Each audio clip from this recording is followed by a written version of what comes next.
approximately over 12 million people struggle with anxiety in Pakistan.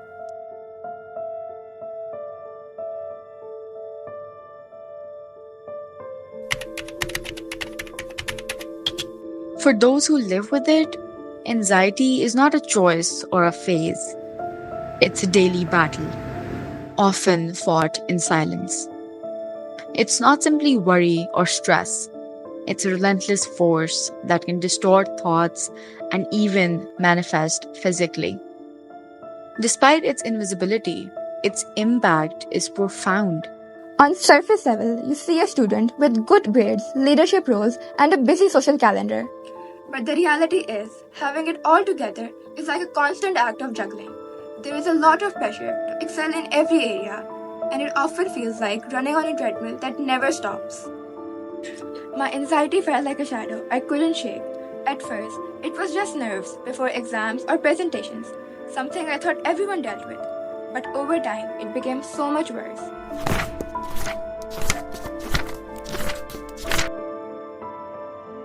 Having anxiety is probably one of the most lonely and most isolating thing to have because you are your own worst enemy and you live inside your head.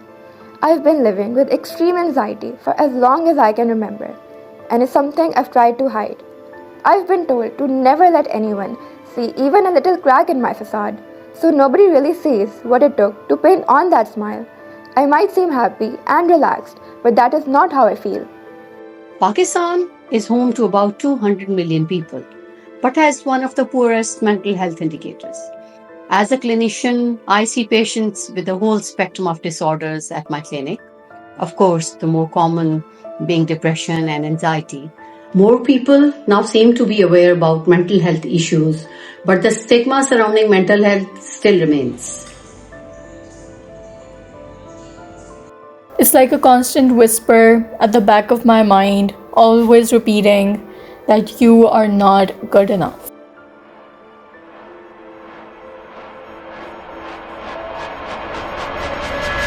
It creates a cycle of perfectionism, self doubt, and avoidance. In fields such as medicine, such as mine, there's always a stigma about admitting vulnerability. I myself have experienced anxiety since the start of my career due to the weight of my responsibilities. And I remember that I used to avoid taking complex cases because I was afraid that I'll miss something that will make me feel inadequate. And the more that I avoided, the more I felt like my confidence eroded. In a country of over 220 million people, we have only 500 psychiatrists, 11 psychiatric hospitals, and around 100 clinical psychologists.